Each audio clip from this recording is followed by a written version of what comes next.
Hi all, welcome to ജയിലൺ. ഇന്ന് നമ്മൾ നോക്കാൻ പോകുന്നത് ഹൈക്കോർട്ട് അസിസ്റ്റന്റ് എക്സാമിൽ 2022 നടന്ന എക്സാമിന്റെ പ്രധാനപ്പെട്ട GK പാർട്ടിൽ നിന്നുള്ള ചോദ്യങ്ങളും അതുമായിട്ട് ബന്ധപ്പെട്ടുള്ള ഫാക്ട്സും ആണ്.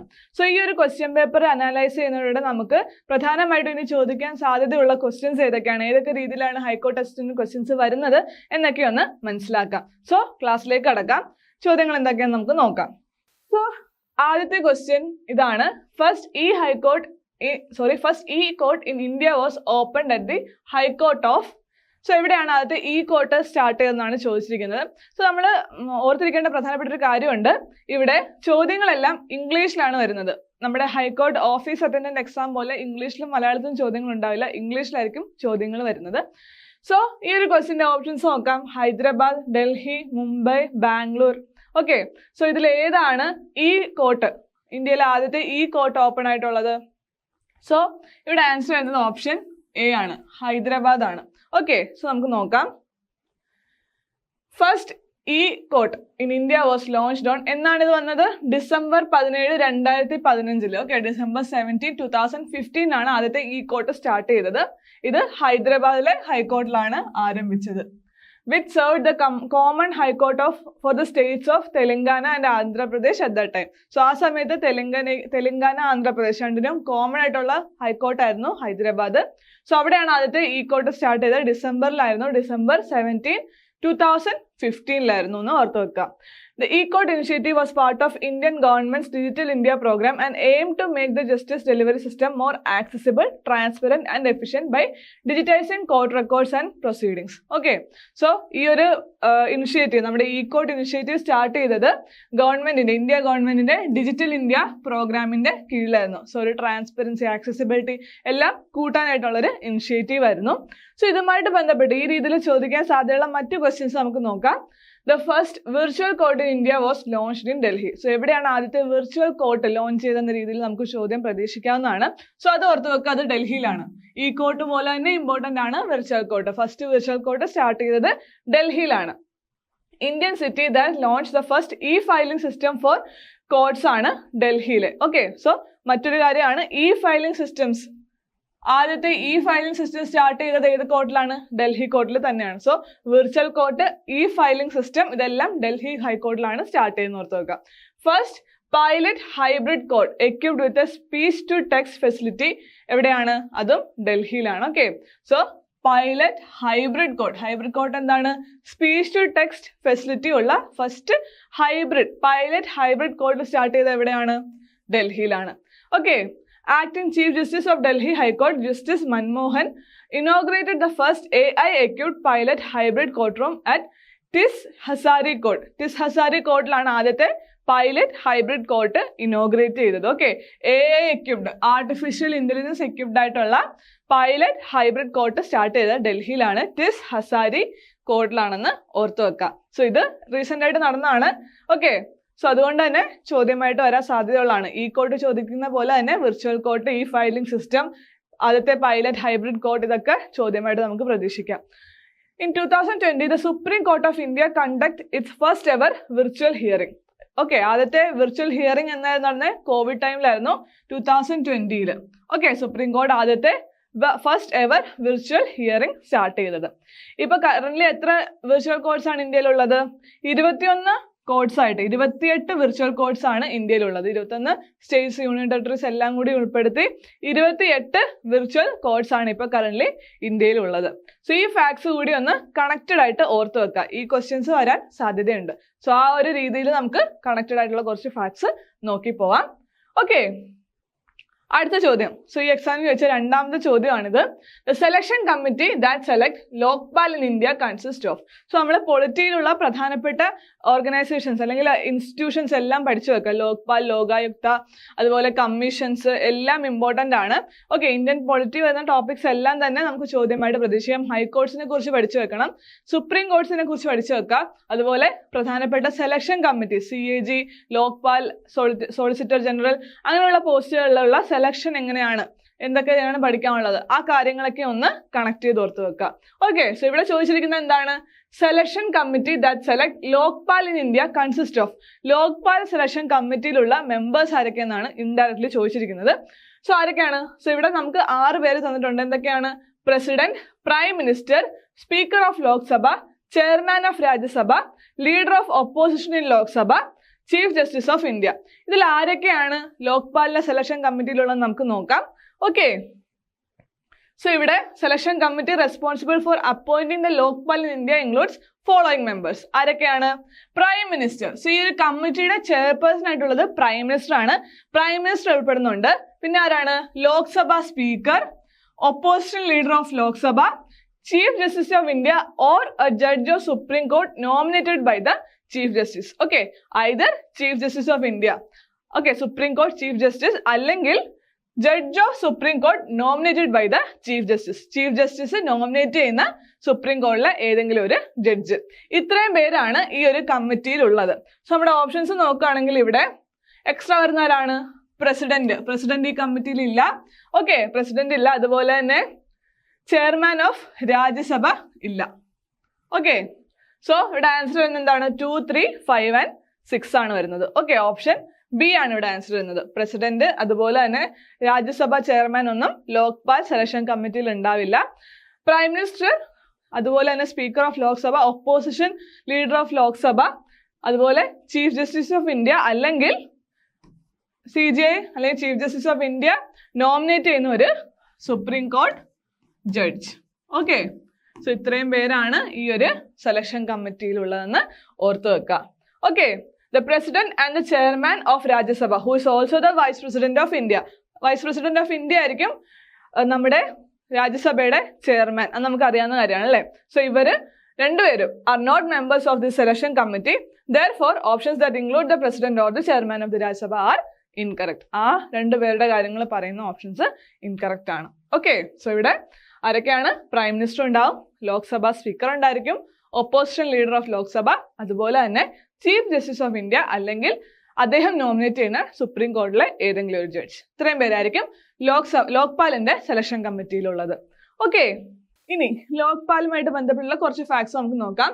Lokpals have jurisdiction over the Prime Minister, Union Ministers, MPs and Group A officers of the central government. So ലോക്പാലിന്റെ ജൂറിസ്ഡിക്ഷനിൽ വരുന്ന ആരൊക്കെയാണ് എന്നാണ് പറയുന്നത്. സോ ലോക്പാൽ നമുക്കറിയാം കറപ്ഷൻ അതുപോലത്തെ കാര്യങ്ങളൊക്കെ നിയന്ത്രിക്കാനായിട്ട് കൊണ്ടുവന്ന ഒരു പോസ്റ്റ് ആണ് ലോക്പാൽ എന്ന് പറയുന്നത്. അതിൽ ആരൊക്കെയാണ് ആ ഒരു ജൂറിസ്ഡിക്ഷനിൽ വരുന്ന ആരൊക്കെയാണ്? പ്രൈം മിനിസ്റ്റർ ഉണ്ട്, യൂണിയൻ മിനിസ്റ്റേഴ്സ് ഉണ്ട്, MPs and group A officers of the central government. Okay, central ഗവൺമെന്റിന്റെ കീഴിൽ വരുന്ന ജൂറിസ്ഡിക്ഷൻ ആണ് ലോക്പാലിനെങ്കിൽ സ്റ്റേറ്റ് ഗവൺമെന്റ് ആണ് ലോകായുക്തയുടെ ജൂറിസ്ഡിക്ഷനിൽ വരുന്നത്. ഓക്കെ, സോ അത് രണ്ടും കണക്ട് ചെയ്ത് ഓർത്ത് വെക്കാം. അതുപോലെ ആരൊക്കെയാണ് ലോക്പാലിന്റെ ജൂറിസ്ഡിക്ഷനിൽ വരുന്നതെന്ന് ഓർത്ത് വെക്കാം. അത് ചോദ്യമായിട്ട് വരാൻ സാധ്യതയുണ്ട്. സോ മേ ബി സെലക്ഷൻ കമ്മിറ്റിക്ക് വരും അടുത്ത എക്സാമിന് നമുക്ക് ഈ ഒരു ലോക്പാലിന്റെ ജൂറിസ്ഡിക്ഷനിൽ വരുന്ന ആരൊക്കെയാണെന്ന രീതിയിൽ ക്വസ്റ്റ്യൻസ് പ്രതീക്ഷിക്കാം. ഓക്കെ, സോ പ്രൈം മിനിസ്റ്റർ ഉണ്ട്, യൂണിയൻ മിനിസ്റ്റേഴ്സ് ഉണ്ട്, MPs and group A officers of central government. ഇത്രയും പേരാണ് ലോക്പാലിന്റെ ഈ ഒരു ജൂറിസ്ഡിക്ഷനിൽ വരുന്നത്. ചീഫ് മിനിസ്റ്റർ പോലുള്ളവരൊക്കെ വരുന്നത് ലോകായുക്തയുടെ ജൂറിസ്ഡിക്ഷനിലാണെന്ന് ഓർത്തു വെക്കുക. ഓക്കെ, ആരാണ് ആദ്യത്തെ Lokpal? First Lokpal of India Pinaki Chandra ഘോഷാണ്. ഓക്കെ, പിനാക്കി ചന്ദ്ര ഘോഷാണ് ആദ്യത്തെ ലോക്പാൽ. ലോക്പാൽ ആൻഡ് ലോകായുക്ത ആക്ട് പാസ്സായതെന്നാണ്? It was passed in 2013. Okay, 2013 Lokpal Lokayukta act ഒക്കെ പാസ്സാക്കിയത്. The President of India appoints the members of the Lokpal. So selection കമ്മിറ്റിയിൽ ഇല്ലെങ്കിൽ പോലും ലോക്പാലുള്ള മെമ്പേഴ്സിനൊക്കെ ആരാണ് അപ്പോയിന്റ് ചെയ്യുന്നത്? അത് ഇന്ത്യൻ പ്രസിഡന്റ് ആണ്. Okay, president of India appoints the Lokpal. Okay, former supreme court judge A.M. Khanvilkar was appointed as the chairperson of Anti-Corruption Ombudsman Lokpal. Okay, so ആരാണ് ഇപ്പം നിലവിൽ വരുന്നത്? A.M. Khanvilkar ആണ് chairperson of Anti-Corruption Ombudsman Lokpal. Okay, so ആ കാര്യങ്ങൾ കൂടി ഓർത്ത് വെക്കുക. കറണ്ട് അഫയേഴ്സ് ആയിട്ട് ബന്ധപ്പെട്ടുള്ള പ്രധാനപ്പെട്ട ഈ പൊസിഷൻസിലുള്ള ആളുകൾ ആരൊക്കെയാണെന്ന് ഓർത്ത് വെക്കുക. CAG ആരാണ്, ലോക്പാൽ ആരാണ്, ലോകായുക്തയിൽ ആരാണ്, അതുപോലുള്ള പ്രധാനപ്പെട്ട solicitor general, attorney general, advocate general ആയിട്ട് ആരാണ്, അത് ഓരോ സ്റ്റേറ്റിലെ, കേരളത്തിൽ ആരാണ്, അതുപോലെ ഇന്ത്യയിലെ പ്രധാനപ്പെട്ട ഇൻസ്റ്റിറ്റ്യൂഷൻസിന്റെ ഹെഡ് ആരാണ്, ഓക്കെ, നമ്മുടെ ഹ്യൂമൻ റൈറ്റ് കമ്മീഷൻസിന്റെ ഹെഡ് ആരാണ്, അതുപോലുള്ള കാര്യങ്ങളൊക്കെ കൂടി ഓർത്ത് വെക്കുക. ഓക്കെ, അടുത്ത ചോദ്യം നോക്കാം. A book not authored by Chattampi Swamikal. So ഇതൊരു കേരള ഹിസ്റ്ററി പാർട്ടിൽ നിന്ന് വന്നൊരു ചോദ്യമാണ്. ഓക്കെ, സോ കേരള ഹിസ്റ്ററിയിൽ നിന്ന് കൂടുതലും വന്നിട്ടുള്ളത് റിനൈസൻസുമായിട്ട് റിലേറ്റഡ് ആയിട്ടുള്ള ക്വസ്റ്റ്യൻസ് ആണ്. സോ ആരാണ്, അല്ലെങ്കിൽ താഴെ തന്നിരിക്കുന്ന പുസ്തകങ്ങളിൽ ഒരെണ്ണം ചട്ടമ്പി സ്വാമികളുടെ ഓതർ ചട്ടമ്പി സ്വാമികളല്ല. സോ അതേത് ബുക്കാണെന്നാണ് ചോദിച്ചിരിക്കുന്നത്. ഓക്കെ, സോ ഇവിടെ ഏതൊക്കെ പുസ്തകങ്ങളാണ് ഉള്ളത്? പ്രാചീന മലയാളം, ജീവകാരുണ്യ നിരൂപണം, അദ്വൈത ദീപിക, അതുപോലെ അദ്വൈത ചിന്ത പദ്ധതി. സോ ഇതിൽ ഏതൊക്കെ പുസ്തകങ്ങളാണ് ചട്ടമ്പി സ്വാമികളുടെ നോക്കാം. ഓക്കെ, സോ ഇവിടെ ആൻസർ എന്നത് അദ്വൈത ദീപികയാണ്. ചട്ടമ്പി സ്വാമികൾ was A prominent philosopher and social reformer in Kerala, known for his contributions to spiritual literature. He authored several important works. ഏതൊക്കെയാണ് അദ്ദേഹത്തിന്റെ പ്രധാനപ്പെട്ട വർക്ക്സ്? പ്രാചീന മലയാളം, ജീവകാരുണ്യ നിരൂപണം, അദ്വൈത ചിന്ത പദ്ധതി. ഇതൊക്കെ ആരുടെയാണ്? ചട്ടമ്പി സ്വാമികളുടെയാണ്. അദ്വൈത ദീപിക ആരുടെയാണ്? ചട്ടമ്പി സ്വാമികളുടെ അല്ല. ഓക്കെ, സോ നമുക്ക് പ്രധാനമായിട്ടും അറിഞ്ഞിരിക്കേണ്ട കുറച്ച് നവോത്ഥാന നായകന്മാരുണ്ട്. അവരുടെ പ്രവർത്തനങ്ങൾ, അതുപോലെ തന്നെ അവരുടെ കൃതികൾ, ഇതെല്ലാം ചോദ്യമായിട്ട് വരാവുന്നതാണ്. ഓക്കെ, സോ ഇവിടെ അദ്വൈത ദീപിക എഴുതിയത് ആരാണ്? ശ്രീനാരായണ ഗുരു ആണ്. സോ ചട്ടമ്പി സ്വാമികൾ, ശ്രീനാരായണ ഗുരു, വാഗ്ഭടാനന്ദൻ, അങ്ങനത്തെ അയ്യങ്കാളി, അതുപോലെ വക്കം അബ്ദുൽ ഖാദർ മൗലവി, ഇങ്ങനെയുള്ള പ്രധാനപ്പെട്ട നവോത്ഥാന നായകന്മാരെ കുറിച്ചും അവരുടെ വർക്ക്സും അവര് മുന്നോട്ട് വെച്ച സമരങ്ങളും മറ്റു കാര്യങ്ങളും കൃതികളും എല്ലാം ചോദിക്കാവുന്നതാണ്. സോ അതെല്ലാം പ്രധാനപ്പെട്ട എല്ലാ നവോത്ഥാന നായകന്മാരെ കുറിച്ചും ഡീറ്റെയിൽ ആയിട്ട് തന്നെ പഠിച്ചു വെക്കുക. കേരള ഹിസ്റ്ററി പോർഷനിൽ നിന്ന് കൂടുതലും ചോദ്യങ്ങൾ ആ ഒരു മേഖലയിൽ നിന്നാണ് പ്രതീക്ഷിക്കാവുന്നത്. ഓക്കെ, അടുത്ത ചോദ്യം നോക്കാം. The only Kerala-lite mentioned in the autobiography of Mahatma Gandhi. So മഹാത്മാഗാന്ധിയുടെ ഓട്ടോബയോഗ്രഫി ആയ എൻ്റെ സത്യാന്വേഷണ പരീക്ഷണങ്ങൾ, അതിൽ മെൻഷൻ ചെയ്തിട്ടുള്ള ഒരേ ഒരു മലയാളി അല്ലെങ്കിൽ ഒരേ ഒരു ആരാണ് ആ ഒരു Keralite? So Chettur Sankaran Nair, C Sankaran Nair ഉണ്ട്, barrister G P Pillai, barrister A K Pillai, V K Krishna Menon. So ഒരുവിധപ്പെട്ട എല്ലാവർക്കും അറിയാവുന്ന ഒരു ആൻസർ ആണ് ബാരിസ്റ്റർ ജി പി പിള്ളയാണ്. ഓക്കെ, ഗാന്ധിജിയുടെ അദ്ദേഹത്തിന്റെ ആത്മകഥയിൽ മെൻഷൻ ചെയ്തിട്ടുള്ള ഒരേ ഒരു മലയാളി. Okay, barrister G P പിള്ളയാണ്.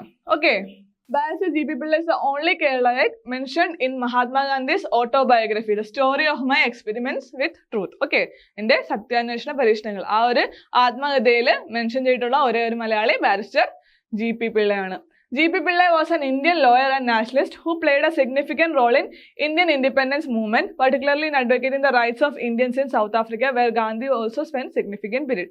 Only Malayali who attended first INC meetings.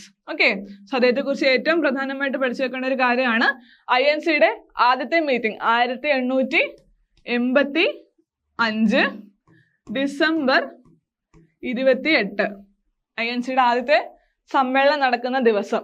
അവിടെ ഉണ്ടായിരുന്ന 72 മെമ്പേഴ്സിൽ ഒരേ ഒരു മലയാളിയായിരുന്നു barrister G P Pillai. Okay, അത് ഇമ്പോർട്ടൻ്റ് ആണ്. അതുപോലെ തന്നെ കേരളത്തില് Malayali memorial. Okay, Malayali memorial വളരെ പ്രധാനപ്പെട്ട ഒരു ഇവന്റ് ആണ്. അത് 1891 സോ മലയാളി മെമ്മോറിയൽ ഡ്രാഫ്റ്റ് ചെയ്തത് ബാരിസ്റ്റർ ജി പി പിള്ളയാണ്. ഓക്കെ, ഇതുമായിട്ട് ബന്ധപ്പെട്ട് അല്ലെങ്കിൽ ഇതിന്റെ സെയിം മോഡലാണ് Ezhava memorial doctor Palpu draft ചെയ്തത്. സോ തിരുവിതാംകൂറിലെ ജോലികളൊക്കെ തിരുവിതാംകൂർക്ക് തന്നെ ലഭിക്കണം, തിരുവിതാംകൂറുകാർക്ക് തന്നെ ലഭിക്കണം എന്നൊരു ആശയത്തോടെയാണ് മലയാളി മെമ്മോറിയൽ മുന്നോട്ട് വെച്ചത്. അത് 1891 അത് ഡ്രാഫ്റ്റ് ചെയ്തത് ജി പി പിള്ളയാണ്. അതുപോലെ INC-യുടെ ആദ്യത്തെ സമ്മേളനത്തിൽ പങ്കെടുത്ത ഒരേ ഒരു മലയാളിയും ജി പി പിള്ളയാണ്. ഓക്കെ, സോ ആ കാര്യങ്ങളൊക്കെ അദ്ദേഹവുമായിട്ട് ബന്ധപ്പെട്ട് ഓർത്തു വെക്കുക. ഓക്കെ, അടുത്തത് അതുപോലെ തന്നെ INC-യുടെ INC സമ്മേളനങ്ങൾ അധ്യക്ഷനായിട്ടുള്ള ഒരേ ഒരു മലയാളി ആരാണ്? സി ശങ്കരൻ നായരാണ്. അദ്ദേഹത്തെ ഈ ഓപ്ഷനിൽ തന്നിട്ടുണ്ട്. ചേറ്റൂർ ശങ്കരൻ നായർ അഥവാ സി ശങ്കരൻ നായർ ആയിരുന്നു INC സമ്മേളനങ്ങളിൽ അധ്യക്ഷനായിട്ടുള്ള ഒരേ ഒരു മലയാളി. ഓക്കെ, സോ ആ കാര്യം കൂടി ഒന്ന് ഓർത്തു വെക്കാം. ഇനി അടുത്ത ചോദ്യം നോക്കാം. Identify the non metal that remains liquid at room temperature. Okay, non metal that remains liquid at room temperature ഏതെന്നാണ് ചോദിച്ചിരിക്കുന്നത്. സോ ഈ ഒരു ക്വസ്റ്റ്യൻ്റെ ഓപ്ഷൻസ് നോക്കാം. Bromine, mercury, chlorine, phosphorus. So ഇവിടെ ആൻസർ വരുന്ന ഏതാണ്? ബ്രോമിൻ ആണ്. സോ നമുക്ക് എല്ലാവർക്കും കൺഫ്യൂഷൻ വരാൻ മെർക്കുറി എന്നൊരു ഓപ്ഷൻ കൂടി ഉണ്ട്. സോ ഇവിടെ non metal that remains liquid at room temperature ആണ് ചോദിച്ചിരിക്കുന്നത്. അത് ബ്രോമിൻ ആണ് ഉത്തരം വരുന്നത്. Bromine is the only non metal that remains in A liquid state at A room temperature. Okay, approximately 25 degree Celsius. ആ ഒരു റൂം ടെമ്പറേച്ചറിൽ ലിക്വിഡ് ഫോമിൽ ഉള്ള നോൺ മെറ്റൽ ആണ് bromine. It is a reddish brown liquid with a pungent odor and is a highly reactive. Okay, highly reactive ആയിട്ടുള്ള ഒരു non metal ആണ്. Mercury mentioned in the option B is also liquid at room temperature, but it is a metal, not a non-metal. Okay, Mercury metal ആണ്, non metal ആണ് ചോദിച്ചിരിക്കുന്നത്, അത് bromine ആണ്. Okay, അടുത്ത ചോദ്യം നോക്കാം. Dash pollution causes നോക്നി syndrome. So എന്താണ് നോക്നി syndrome, അല്ലെങ്കിൽ എന്ത് പൊല്യൂഷൻ ആണ് നോക്നി സിൻഡ്രോം കോസ് ചെയ്യുന്നതാണ് ചോദിച്ചിരിക്കുന്നത്. സോ ആർസനിക്കിന്റെ ആണോ, നിക്കൽ, ഫ്ലൂറൈഡ്, കാഡ്മിയം, ഇതിൽ ഏത് പൊല്യൂഷൻ ആണ് നോക്നി സിൻഡ്രോമിന് കാരണമായിട്ടുള്ളതെന്നാണ് ചോദിച്ചിരിക്കുന്നത്. സോ ഇവിടെ ഫ്ലൂറൈഡ് ആണ് ഓപ്ഷൻ, ആൻസർ എന്ന ഫ്ലൂറൈഡ് ആണ്. ഓക്കെ, സോ നമുക്ക് ഡീറ്റെയിൽസ് നോക്കാം. Knock knee syndrome outward bending of legs. Okay, നമ്മുടെ ബോൺ അല്ലെങ്കിൽ ഔട്ട്വേർഡ് ബെൻഡിങ് ഓഫ് ലെഗ്സ് ആണ് നോക്നി സിൻഡ്രോം എന്ന് പറയുന്നത്. From knees, medically known as genu valgum, can be caused by excessive intake of fluoride. Okay, fluorine excessive intake മൂലം ഉണ്ടാകുന്ന ഒരു രോഗമാണ് നോക്നി syndrome, leading to a condition called skeletal fluorosis. Okay, നോക്നി syndrome leads to a condition called skeletal fluorosis. This condition results from prolonged exposure to high levels of fluoride, often through drinking water. Okay, over time, excessive fluoride accumulates in bones, leading to joint pain, stiffness, and abnormal bone growth, which can result in knock-knees. Okay, so knock-knees ന്റെ കാരണം എന്താണ്? Excessive ആയിട്ടുള്ള fluoride intake ആണ്. Okay, so fluorine അല്ലെങ്കിൽ ഫ്ലൂറൈഡിന്റെ pollution ആണ് ഈ ഒരു രോഗത്തിന് കാരണമായിട്ടുള്ളത്. ഓക്കെ, സോ നമുക്കിനി ബാക്കി പ്രധാനപ്പെട്ട കുറച്ച് രോഗങ്ങൾ, അതായത് ചില മെറ്റൽസ് അല്ലെങ്കിൽ ചില എലമെന്റ്സിന്റെ പൊല്യൂഷൻ മൂലം ഉണ്ടാകുന്ന രോഗങ്ങളും അതുമായിട്ട് ബന്ധപ്പെട്ടുള്ള കാര്യങ്ങൾ നമുക്ക് നോക്കാം. So cadmium exposure is primarily associated with the ഇത്തായി disease. Okay, ഇത്തായി രോഗത്തിന് കാരണമായിട്ടുള്ളത് എന്താണ്? കാഡ്മിയം ആണ്. ഓക്കെ, കാഡ്മിയം ആണ് ഇത്തായി രോഗത്തിന് കാരണമായിട്ടുള്ളത്. Arsenic poisoning through drinking water is commonly linked to black foot disease. Okay, so arsenic മൂലമുണ്ടാവുന്ന രോഗമാണ് black foot disease. So itai സ്ഥിരമായിട്ട് ചോദിച്ചു കാണാറുള്ളതാണ്. സോ ഓർത്ത് വെക്കുക, കാഡ്മിയം എക്സ്പോഷർ ആണ് ഇത്തായി ഡിസീസിന് കാരണം. ബ്ലാക്ക് ഫുഡ് ഡിസീസിന് കാരണമായത് ആർസനിക് ആണ്. അയൺ ഡെഫിഷ്യൻസി നമുക്ക് എല്ലാവർക്കും അറിയാം, അനീമിയ ആണ്. ഓക്കെ, ഇരുമ്പിന്റെ കുറവ് മൂലം ഉണ്ടാകുന്ന രോഗമാണ് anaemia. Exposure to high levels of lead in the environment primarily affects brain. Okay, ബ്രെയിനിനെ ബാധിക്കുന്ന ഒരു രോഗം അതെന്താണ്? ലെഡിന്റെ എക്സസീവ് എക്സ്പോഷർ കാരണം നമ്മുടെ ബ്രെയിനിനെ അഫക്റ്റ് ചെയ്യുന്നു. ഓക്കെ, അതുപോലെ അയഡിൻ ഡെഫിഷ്യൻസി എന്താണ്? ഗോയിറ്റർ. അയഡിൻ ഡെഫിഷ്യൻസി മൂലം ഉണ്ടാകുന്ന രോഗമാണ് ഗോയിറ്റർ. ഓക്കെ, UV റേഡിയേഷൻ എന്ത് നമുക്കറിയാം അല്ലെ? സ്കിൻ ക്യാൻസറിന് കാരണമായത് എക്സസീവ് ആയിട്ടുള്ള UV റേഡിയേഷനിലുള്ള എക്സ്പോഷർ ആണ്. Arsenicosis is a disease caused by water pollution due to high levels of arsenic. പേരിൽ നിന്ന് തന്നെ നമുക്ക് കിട്ടും, ആർസനിക്കോസിസ് ആർസനിക് മൂലം ഉണ്ടാകുന്ന രോഗമാണ്. സൾഫർ ഡയോക്സൈഡ് എന്താണ്? Acid rain. ഓക്കെ, ആസിഡ് റെയിന് കാരണമായിട്ടുള്ളത് എന്താണ്? സൾഫർ ഡയോക്സൈഡ് ആണ്. സോ ഈ രോഗങ്ങളും കൂടി ഒന്ന് കണക്ട് ചെയ്ത് കൊടുക്കുക. അതുപോലെ തന്നെ വൈറ്റമിൻസും അതുമായിട്ട് ബന്ധപ്പെട്ടുള്ള ഡെഫിഷ്യൻസി ഡിസീസസ് ഓർത്ത് വെക്കുക. മിനറൽസും അതുമായി ബന്ധപ്പെട്ടുള്ള ഡെഫിഷ്യൻസി ഡിസീസസ്, ഇങ്ങനെയുള്ളതൊക്കെ ഒന്ന് കണക്ട് ചെയ്ത് പഠിക്കുക. Okay, so biology, chemistry, physics, നമ്മുടെ സയൻസ് പാർട്ടിൽ നിന്നുള്ള ഏകദേശം ഈ രീതിയിലുള്ള ചോദ്യങ്ങളൊക്കെ നമുക്ക് പ്രതീക്ഷിക്കാവുന്നതാണ്. ഇനി അടുത്ത ചോദ്യം നോക്കാം. Name the hormone which induces fruit ripening process in plants. Okay, പ്ലാന്റ്സിൽ പഴങ്ങളുടെ അല്ലെങ്കിൽ ഫ്രൂട്ട് റൈപ്പനിങ്ങിന് കാരണമായിട്ടുള്ള അത് ഇൻഡ്യൂസ് ചെയ്യുന്ന ഹോർമോൺ ഏതെന്നാണ് ചോദിച്ചിരിക്കുന്നത്. Option A cytokinins, option B calcium carbide, gibberellin, ethylene. So ഇതിൽ ഏതാണ്? എത്തിലിൻ ഗ്യാസ് ആണ് അല്ലേ? എത്തിലിൻ ഗ്യാസ് ആണ് ഫ്രൂട്ട് റൈപ്പനിങ്ങിന് കാരണമായിട്ടുള്ളത്. നമുക്ക് നോക്കാം. ഇവിടെ ആൻസർ എന്ന ഓപ്ഷൻ ഡി ആണ്. Ethylene is a plant hormone that plays a crucial role in the ripening of fruits. It is a gaseous hormone. Okay, ഇത് gas ഫോമിലാണുള്ളത്. gaseous hormone that acts as a signaling molecule triggering the ripening process in many fruits such as bananas, tomatoes, അതുപോലെ apples. ഇങ്ങനത്തെ ഫ്രൂട്ട്സിലൊക്കെ ripening cause ചെയ്യുന്നത് ഏതാണ്? Ethylene ആണ്. Plant hormone responsible for promoting cell division ഏതാണ്? Okay, ബാക്കി നമുക്ക് നോക്കാം. സോ സെൽ ഡിവിഷൻ പ്രൊമോട്ട് ചെയ്യുന്ന പ്ലാന്റ് ഹോർമോൺ ഏതാണ്? സൈറ്റോകൈനിൻ. ഓക്കെ, സോ ഫ്രൂട്ട് റൈപ്പനിങ്ങിന് കാരണമായിട്ടുള്ളത് എത്തിലിൻ ആണെങ്കിൽ സെൽ ഡിവിഷൻ പ്രൊമോട്ട് ചെയ്യുന്നത് ഏതാണ്? സൈറ്റോകൈനിൻ ആണ്. ഗിബർലിൻ എന്താണ്? ഗിബർലിൻ പറയുന്നത് seed germination and stem elongation. Okay, stem elongation അതുപോലെ സീഡ് ജെർമിനേഷൻ ഒക്കെ കാരണമായിട്ടുള്ള ഹോർമോൺ ആണ് ഗിബർലിൻ. ആബ്സിസിക് ആസിഡ് എന്താണ്? ആബ്സിസിക് ആസിഡ് എന്ന് പറയുന്നത് ഒരു സ്ട്രെസ് ഹോർമോൺ ആണ്. Okay, stress hormone and helps in closing stomata during drought condition. So വരൾച്ചയുടെ സമയത്തൊക്കെ സ്റ്റൊമാറ്റയിലൂടെയുള്ള ഈ ഒരു മൂവ്മെന്റ് അല്ലെങ്കിൽ വാട്ടർ കണ്ടന്റിന്റെ ലോസ് നിർത്താനായിട്ട് അല്ലെങ്കിൽ അത് തടയാനായിട്ട് സ്റ്റൊമാറ്റ ക്ലോസ് ചെയ്യാനായിട്ട് സഹായിക്കുന്ന ഹോർമോൺ ആണ് ആബ്സിസിക് ആസിഡ്. സോ എത്തിലിൻ നമ്മളോട് ചോദിച്ചിട്ടുണ്ട്. സോ ഇനി മേ ബി സൈറ്റോകൈനിൻ അല്ലെങ്കിൽ ഗിബെർലിൻ, ആബ്സിസിക് ആസിഡ് ഇതൊക്കെ ചോദ്യമായിട്ട് വരാം. സോ അതെന്തൊക്കെയാണെന്ന് മനസ്സിലാക്കി വെക്കാം. സൈറ്റോകൈനിൻ സെൽ ഡിവിഷൻ പ്രൊമോട്ട് ചെയ്യുന്നു. ഗിബെർലിൻ സീഡ് ജെർമിനേഷനും സ്റ്റെം ഇലോങ്ങേഷനും പ്രൊമോട്ട് ചെയ്യുന്നു. ആബ്സിസിക് ആസിഡ് ഒരു സ്ട്രെസ് ഹോർമോൺ ആണ്. ഡ്രോട്ട് കണ്ടീഷൻസിൽ സ്റ്റൊമാറ്റ ക്ലോസ് ചെയ്യാനായിട്ട് സഹായിക്കുന്നു. ഓക്കെ, അടുത്ത ചോദ്യം നോക്കാം. The animal with the most number of legs in the world discovered recently. So ഇതൊരു കറണ്ട് അഫയേഴ്സ് റിലേറ്റഡ് ആയിട്ടുള്ള സയൻസ് പാർട്ടിൽ നിന്നുള്ള ക്വസ്റ്റ്യൻ ആണ്. സോ ഇവിടെ ഓപ്ഷൻസ് നോക്കാം. ഓക്കെ, സോ ഇവിടെ ആൻസർ എന്താ വരുന്നത്? ഇവിടെ ആൻസർ വരുന്നത് ഓപ്ഷൻ ഡി ആണ്. ഓക്കെ, യൂമിലിപ്പസ് പെർസിഫോൺ അതാണ് ആൻസർ ആയിട്ട് വരുന്നത്. സോ നേരത്തെ പറഞ്ഞ ഒരു കറണ്ട് അഫയേഴ്സ് ആയിട്ട് ബന്ധപ്പെട്ടുള്ള ഒരു ചോദ്യമായിരുന്നു ഇത്. It's an animal with the most number of legs in the world. This millipede species was discovered recently in Western Australia. Okay, Western Australia'യിൽ ആ സമയത്ത് 2020-21 ആ ഒരു ടൈമിൽ ഡിസ്കവർ ചെയ്ത ഒരു മില്ലിപ്പീഡ് ആണ്, ഒരു ആനിമൽ ആണ്. And can have up to 1306 legs. Highest number ever recorded in any animal. Okay, അതുപോലെ നമുക്ക് അടുത്തതായിട്ട് റീസെന്റ് ആയിട്ട് വന്നിട്ടുള്ള പ്രധാനപ്പെട്ട കുറച്ച് ഇൻവെൻഷൻസ് അല്ലെങ്കിൽ ഡിസ്കവറീസ് ആണ് ഇവിടെ പറയുന്നത്. ഹോമോ ലുസോനെൻസിസ് എന്താണ്? Newly discovered pre historic human species. ഇതെവിടെയാണ്? ഫിലിപ്പൈൻസിലാണ് കണ്ടുപിടിച്ചത്. Pushing back the time line of human evolution in south east Asia. Okay, അത് റീസെന്റ് ആയിട്ട് നടന്ന ഒരു ഇവന്റ് ആണ്. സോ അത് മേ ബി നമുക്ക് ചോദ്യമായിട്ട് പ്രതീക്ഷിക്കാം. അതുപോലെ 2023 നടന്ന പ്രധാനപ്പെട്ട ഒരു കാര്യമാണ്. In 2023 new chemical compound called blue ഗൂ.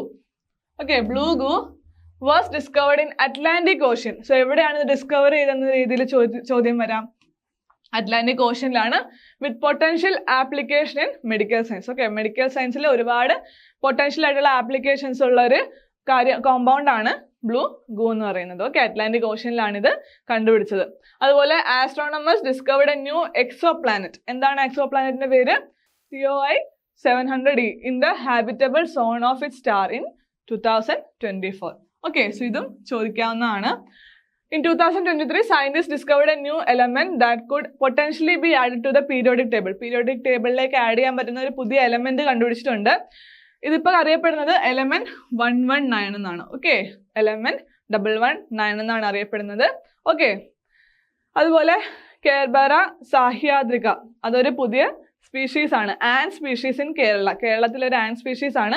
That exhibits unique social behaviour and is known for its ability to build ഹാങ്ങിങ് നെസ്റ്റ്. ഓക്കെ, കേരളത്തിലുള്ള ഒരു പ്രധാനപ്പെട്ട കണ്ടുപിടുത്തമാണ് അല്ലെ, ഒരു ഡിസ്കവറി ആണ് പുതിയ ആൻ സ്പീഷീസ്. സോ ആ രീതിയിൽ ഇതും ചോദ്യമായിട്ട് നമുക്ക് പ്രതീക്ഷിക്കാവുന്നതാണ്. ഓക്കെ, അതുപോലെയാണ് Rochesters, Silent Valley, newly discovered frog species in Kerala that was named after the state's biodiversity hotspot. Silent Valley നമുക്ക് എല്ലാവർക്കും അറിയാവുന്നതാണ്. സോ അതിന്റെ പേര് കൂടി ആഡ് ചെയ്തിട്ട് ഡിസ്കവർ ചെയ്ത പുതിയൊരു ഫ്രോഗ് സ്പീഷീസിന് പേര് നൽകിയതാണ്. സോ ഈ രണ്ട് ക്വസ്റ്റ്യൻസും നമുക്ക് എക്സ്പെക്ട് ചെയ്യാവുന്നതാണ്. ഓക്കെ, അടുത്ത ചോദ്യം നോക്കാം. What is the correct chronological sequence of the following according to the year of birth? Okay, so ജനിച്ച വർഷം അനുസരിച്ച് ഈ പ്രധാനപ്പെട്ട നവോത്ഥാന നായകന്മാരെ ഒന്ന് അറേഞ്ച് ചെയ്യാനാണ് ചോദിച്ചിരിക്കുന്നത്. സോ ആരൊക്കെയാണ്? വക്കം മൗലവി, വാഗ്ബടാനന്ദ, അയ്യങ്കാളി, പൊയ്കയിൽ യോഹനൻ. സോ നമ്മൾ PSC എക്സാംസിനൊക്കെ പ്രിപ്പയർ ചെയ്യുന്നവര് നവോത്ഥാന നായകന്മാരുടെ ജനിച്ച ദിവസം, അതുപോലെ അവര് ജനിച്ചത് എവിടെയാണ്, പ്രധാനപ്പെട്ട കാര്യങ്ങളൊക്കെ നമ്മൾ പഠിക്കുന്നതാണ്. സോ ആ രീതിയിൽ തന്നെ ഇത് ഇമ്പോർട്ടൻ്റ് ആണ്. സോ ഇവരുടെ ഒരു ഇയർ ഓഫ് ബർത്ത് അനുസരിച്ചുള്ള ക്രോണോളജിക്കൽ ഓർഡർ ആണ് ചോദിച്ചിരിക്കുന്നത്. സോ ഓരോരുത്തരുടെയും ബർത്ത് എപ്പോഴാണ് നമുക്ക് നോക്കാം. അയ്യങ്കാളി 1863 ജനിച്ചത്. Okay, 1863. He was A social reformer and leader of Dalit community in India. കേരളത്തിലെ ദളിത് കമ്മ്യൂണിറ്റിയുടെ ലീഡർ ആയിരുന്നു അദ്ദേഹം. പുലയരാജ എന്നൊക്കെയാണ് അദ്ദേഹം അറിയപ്പെട്ടിരുന്നത്. അതുപോലെ രണ്ടാമത്തെ ആൾ ആരാണ്? വക്കം മൗലവി. വക്കം മൗലവി ആരാണ്? Born in 1873. He was a Muslim scholar, journalist and social reformer from Kerala. Okay, so കേരളത്തിലുള്ള പ്രധാനപ്പെട്ട ഒരു പത്രമാണ് സ്വദേശാഭിമാനി. സോ ഈ ഒരു പത്രത്തിന്റെ സ്ഥാപകനാണ് വക്കം മൗലവി. അദ്ദേഹം 1873 ജനിച്ചത്. പിന്നെ ആരാണ്? പൊയ്കയിൽ യോഹന്നാൻ 1879 ഓക്കെ. കുമാരഗുരുദേവൻ, പൊയ്കയിൽ അപ്പച്ചൻ എന്നൊക്കെ അറിയപ്പെടുന്ന പൊയ്കയിൽ യോഹന്നാൻ. Born in 1879, he was a prominent Dalit leader and founder of social religious movement like പ്രത്യക്ഷരക്ഷ ദൈവസഭ. ഓക്കെ, പ്രത്യക്ഷരക്ഷ ദൈവസഭ PRDS-ന്റെ സ്ഥാപകനാണ് അദ്ദേഹം. അതുപോലെ അയ്യങ്കാളി ആരാണ്? SJPS, സാധുജന പരിപാലന സംഘം, അദ്ദേഹം സ്ഥാപിച്ച ഓർഗനൈസേഷൻ ആണ്. ഓക്കെ. വാഗ്ഭടാനന്ദൻ 1885 ജനിച്ചത്. He was a philosopher and social reformer who founded Atmavidya Sangham. ആത്മവിദ്യ സംഘത്തിന്റെ സ്ഥാപകനായിരുന്നു വാഗ്ഭടാനന്ദൻ. സോ ഈ ഒരു ക്രോണോളജിക്കൽ ഓർഡർ നോക്കാം. ആദ്യം വരുന്നത് അയ്യങ്കാളിയാണ്. അതിനുശേഷം ആരാണ്? അതിനുശേഷം വരുന്നത് വക്കം മൗലവി, പൊയ്കയിൽ യോഹന്നാൻ, വാഗ്ഭടാനന്ദൻ. ഓക്കെ, 3142 ആണ് ഇവിടെ. ഓപ്ഷൻ എ ആണ് ആൻസർ വരുന്നത്. ഓക്കെ, 3142. സോ അവരുടെ ജനിച്ച ദിവസം, ഏത് വർഷമാണ് അവർ ജനിച്ചത്, ജനനവർഷം, അതുപോലെ പ്രധാനപ്പെട്ട ഏതൊക്കെ സ്ഥാപനങ്ങളാണ്, അല്ലെങ്കിൽ അവർ സ്ഥാപിച്ചിട്ടുള്ള പ്രധാനപ്പെട്ട ഓർഗനൈസേഷൻസ് ഏതൊക്കെയാണ്, അവരുടെ പ്രധാനപ്പെട്ട പുസ്തകങ്ങൾ എന്തൊക്കെയാണ് അവർ ഈ ഒരു കേരള ഹിസ്റ്ററിയിലേക്കുള്ള കോൺട്രിബ്യൂഷൻസ് എന്ന് ഓർത്തു വെക്കുക. പ്രധാനപ്പെട്ട സമരങ്ങൾ ഏതൊക്കെയാണ് അവർ നേതൃത്വം നൽകിയിട്ടുള്ളത്, ഇങ്ങനത്തെ കാര്യങ്ങളൊക്കെ ഒന്ന് ഓർത്തു വെക്കുക. ഓക്കെ, പത്രങ്ങളും എല്ലാം ഇമ്പോർട്ടൻ്റ് ആണ്. അയ്യങ്കാളി ഫോംഡ് ദ സാധുജന പരിപാലന സംഘം SJPS to work for low caste. Mahatma Gandhi called Ayyankali as Pulaya king. Pulaya Raja എന്ന് മഹാത്മാഗാന്ധിയാണ് അയ്യങ്കാളിയെ വിശേഷിപ്പിച്ചത്. Indira Gandhi described him as India's greatest son. Okay, ഇന്ത്യയുടെ മഹാനായ പുത്രൻ എന്നാണ് ഇന്ദിരാഗാന്ധി അയ്യങ്കാളിയെ വിശേഷിപ്പിച്ചത്. സോ അത് രണ്ടും ഇമ്പോർട്ടൻ്റ് ആണ്. Vakkom Moulavi often referred as father of Muslim renaissance. Okay, ഇന്ത്യയിലെ മുസ്ലിം നവോത്ഥാനത്തിന്റെ പിതാവെന്നാണ് വക്കം മൗലവിയെ വിശേഷിപ്പിക്കുന്നത്. Okay, so father of Muslim renaissance in Kerala, അതാണ് വക്കം മൗലവി. ഇത് ഞാൻ നേരത്തെ പറഞ്ഞ പോലെ സ്വദേശാഭിമാനി പത്രത്തിന്റെ സ്ഥാപകനാണ് വക്കം മൗലവി. Okay, Prathyaksha Raksha Daiva Sabha social religious organization founded by Poykayil Yohannan നമ്മൾ ഡിസ്കസ് ചെയ്തതാണ്. വാഗ്ഭടാനന്ദനാണ് ആത്മവിദ്യാ സംഘം. എന്തിനായിരുന്നു? സെൽഫ് അവയർനെസ് ആൻഡ് സോഷ്യൽ റിഫോമിന് വേണ്ടി കൊണ്ടുവന്നതാണ്. ഓക്കെ, സോ ഈ കാര്യങ്ങളും കൂടി ഒന്ന് ഓർത്തു വെക്കാം. അടുത്ത ചോദ്യം നോക്കാം. Dash is not an example of mobile OS. Okay, mobile OSന് എക്സാമ്പിൾ അല്ലാത്തത് ഏതെന്നാണ് ചോദിച്ചിരിക്കുന്നത്. സോ IT റിലേറ്റഡ് ആയിട്ടുള്ള ഒരു ക്വസ്റ്റ്യൻ ആണ്. ആൻഡ്രോയിഡ്, സോളാരിസ്, കായ്, അതുപോലെ സിംബാൻ. സോ ഇതിൽ ഏതാണ് വരുന്നത്? സോളാരിസ് ആണ് ഉത്തരം വരുന്നത്. സോളാരിസ് എന്താണ്? അതൊരു മൊബൈൽ OS അല്ല, പക്ഷെ എന്താണ്? Unix based operating system originally developed by Sun Microsystems, primarily used for servers and work stations. Okay, so mobile OSൽ ഉൾപ്പെടുന്നതല്ല സോളാരിസ്. അതൊരു യുണിക്സ് ബേസ്ഡ് ആയിട്ടുള്ള ഓപ്പറേറ്റിംഗ് സിസ്റ്റം ആണ്. Primarily used for servers and work stations. Okay, പക്ഷേ Android, Symbian, Kai OS ഇതെല്ലാം എന്താണ്? Mobile operating system ആണ്. Okay, അല്ല, ആൻഡ്രോയിഡ് എന്ന് പറയുന്നത് ഒരു open source mobile operating system ആണ്. ആരാണ് ഡെവലപ്പ് ചെയ്തത്? ഗൂഗിൾ ഡെവലപ്പ് ചെയ്തതാണ് ആൻഡ്രോയിഡ്. സിംബാൻ ആരാണ് ഡെവലപ്പ് ചെയ്തത്? നോക്കിയാണ്. ഇപ്പൊ കറന്റ് അത് ഫേസ് ഔട്ട് ആയിട്ടുണ്ട്. So Symbian mobile OS was widely used in Nokia smart phones before being phased out. പിന്നെ ഏതാണ്? കൈ OS ഏതാണ്? കൈ OS എന്ന് പറയുന്നത് മൊബൈൽ ഓപ്പറേറ്റിംഗ് സിസ്റ്റം ആണ്. It's design for feature phones and it's the successor of Firefox OS. Okay, Sun micro system company developed Solaris operating system. Okay, Solaris ആരാണ് develop ചെയ്തത്? Sun micro system ആണ്. Okay, so ഇവിടെ answer വരുന്നത് ഏതാണ്? Option B ആണ്, സോളാരിസ് ആണ് answer വരുന്നത്. So operating system, hardware, software തന്നെ സിസ്റ്റം സോഫ്റ്റ്വെയർ, ആപ്ലിക്കേഷൻ സോഫ്റ്റ്വെയർ, ഇതിൽ നിന്നൊക്കെയുള്ള എക്സാമ്പിൾസ് പഠിച്ചു വെക്കുക. സെർച്ച് എഞ്ചിൻ, ഓക്കെ, ഇങ്ങനത്തെ കാര്യങ്ങളൊക്കെ ചോദ്യമായിട്ട് വരാൻ സാധ്യതയുണ്ട്. വെബ് ബ്രൗസർ ഒക്കെ. ഓക്കെ, അടുത്ത ചോദ്യം നോക്കാം. Which was the first antivirus program? ആദ്യത്തെ ആന്റി വൈറസ് പ്രോഗ്രാം ഏതെന്നാണ് ചോദിച്ചിരിക്കുന്നത്. Option A brain, reaper, Archie, spyware. ഇതിൽ ഏതാണ്? റീപ്പർ ആണ് ആദ്യത്തെ antivirus software. Okay, so reaper is considered as one of the earliest antivirus program. It was created to specifically target and remove the creeper virus. creeper virus remove ചെയ്യാനായിട്ട് ആരംഭിച്ച antivirus programme ആണ് Reaper. Okay, so ആദ്യത്തെ virus ഏതാണെന്ന് ചോദിച്ചാൽ അതേതാണ്? അത് creeper ആണ്. Okay, ആദ്യത്തെ വൈറസ് ക്രീപ്പർ ആണ്. ആ വൈറസ് റിമൂവ് ചെയ്യാനായിട്ടുള്ള ആദ്യത്തെ ആന്റിവൈറസ് എന്ന് പറയുന്നത്, ആന്റിവൈറസ് പ്രോഗ്രാം എന്ന് പറയുന്നത് റീപ്പർ ആണ്. റീപ്പർ കണക്ട് ചെയ്ത് ഓർത്ത് വെക്കാം. Reaper was design to find and delete Creeper from infected machines. Infected മെഷീൻസിൽ നിന്ന് ക്രീപ്പറിനെ റിമൂവ് ചെയ്യാനായിട്ട് ഡെവലപ്പ് ചെയ്തതാണ് റീപ്പർ. ഓക്കെ, അതുപോലെ ആ ഓപ്ഷൻസിലുള്ള ബാക്കി ഓപ്ഷൻസ് നമുക്ക് നോക്കാം. ക്വസ്റ്റ്യനിലുള്ള ഫസ്റ്റ് വൺ ബ്രെയിൻ ആയിരുന്നു. Brain is recognised as the first computer virus for MS-DOS and was created in 1986 by two Pakistani brothers. It was not an antivirus program. ഇതൊരു വൈറസ് ആയിരുന്നു, ആന്റിവൈറസ് പ്രോഗ്രാം അല്ല, മറിച്ചൊരു virus ആയിരുന്നു എന്ന് ഓർത്ത് വെക്കാം. അതുപോലെ Archie എന്താണ്? അത് ഫസ്റ്റ് സെർച്ച് എൻജിൻസിൽ വരുന്നതാണ്. Okay, one of the first search engines created in 1990 to index FTP sites and it's not an antivirus program. Okay, so Reaper ആണ് ആദ്യത്തെ ആന്റിവൈറസ് പ്രോഗ്രാമിൽ വരുന്നത്. അതിൽ ബ്രെയിൻ വരുന്നത് എന്താണ്? വൈറസ് ആണ്. ബ്രെയിൻ എന്ന് പറയുന്ന ഒരു വൈറസ് ആണ്. പിന്നെ എന്താണ്? ആർച്ചി എന്ന് പറയുന്നത് ഫസ്റ്റ് സെർച്ച് എൻജിനിൽ വരുന്നതാണ്. സ്പൈവെയർ എന്താണ്? Spyware refers to software design to gather data from a computer without the users consent. It is not an antivirus program. ഇതൊരു മാൽവെയർ ആണ്. ഓക്കെ, സ്പൈവെയർ എന്ന് പറയുന്നത് ഒരു മാൽവെയർ ആണ്. This malware can record key strokes and steal personal information without the users knowledge. Okay, അതുപോലെ മറ്റൊരു പ്രധാനപ്പെട്ട virus ആയിരുന്നു ഐ ലവ് യു വൈറസ്. എന്താണ് ഐ ലവ് യു വൈറസ്?